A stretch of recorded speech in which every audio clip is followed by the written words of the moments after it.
I love my school because there's a lot of hands-on projects. I love my school because it's small and everyone knows each other and everyone's really supportive. Our school is it has a very kind environment, and that's what makes this school, and I think it's cool.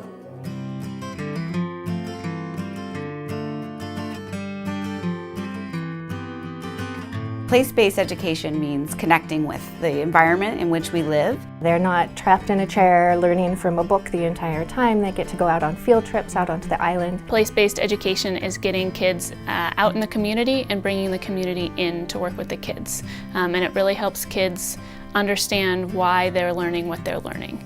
My litmus test for place-based education is if the kids aren't asking you why you have to learn it, then you're doing it really well. Because in place-based education, that question goes away. In 2011, there was a group of parents who felt passionate about keeping the school open, and so they applied for a federal grant. We created a charter school where we could control our own destiny, and we had to grow from about 100 kids to 216 kids. It's been a whirlwind. It's hard to believe that it's been 7-8 years since that started.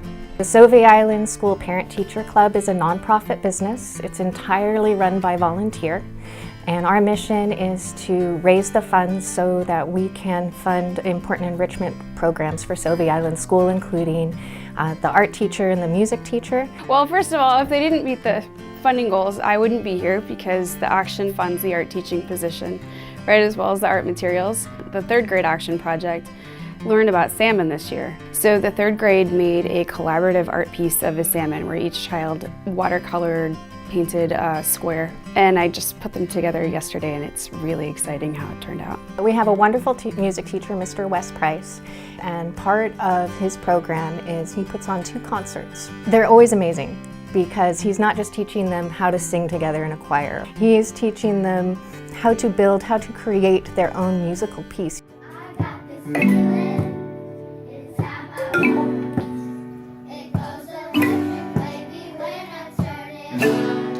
Students were actually writing their own pieces, they were playing instruments, and they were even using technology to do that. And I've never seen that happen in a public school. They're all singing something unique that they built and that they're proud of.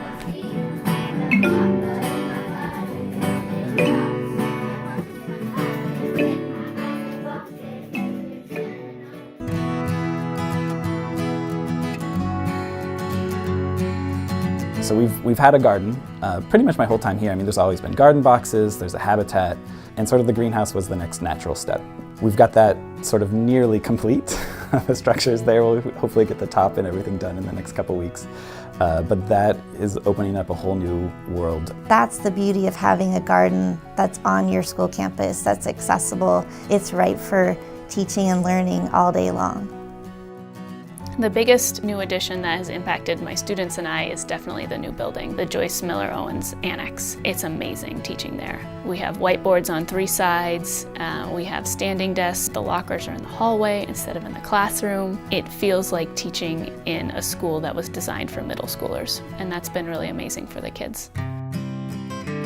Well, welcome to the Fab Lab. My name is Shayna Schlitz, and I facilitate students learning about our new 50-watt laser. Donated to the school is all this really wonderful laser engraving equipment, and they are working on teaching the students how to use this equipment, how to use the different programs, the software programs, so that they can make their own designs. Hopefully, once the Fab Lab is really up and going and in full swing, we really want the kids to have an opportunity to be the local vendor for the farms and the businesses on the island to serve their needs. There's not a lot of resource for that if you're an island business, but the opportunity that the Fab Lab brings, it provides those services right here on the island, and it's done by kids. Students leave here with a lot of agency. They can be independent, they can make good decisions. I've had several parents say that they feel like that their kid has been able to thrive going to a high school setting, and that our students leave here really being comfortable in who they are.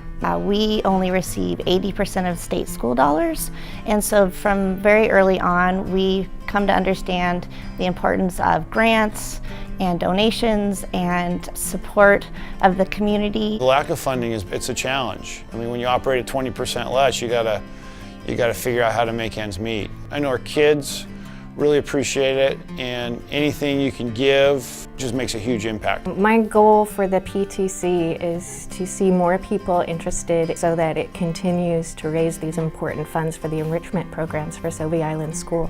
It's a lot of work where when I'm going to a meeting, my son asks me, "Where are you going?" I say, "Well, I have a PTC meeting tonight," and he says to me, "Mom, I'm really proud of you that you are doing something to help my school." What we have isn't fancy, but it's authentic and it's real. We honestly couldn't do what we do at this school without the extras that people give, whether that's a money donation, in-kind donation. I'm super grateful for donors, for people who give to education. If you are willing, we would love to have you into our classroom so that we could show you all the amazing things that we're doing with your help. I don't know how to say thank you enough. I don't know. What is there a word that's bigger than thank you? Is there? I love my teachers because a lot of them are very enthusiastic when it comes to learning, and they like to make it really fun for us. They help people who need help, and they keep us busy.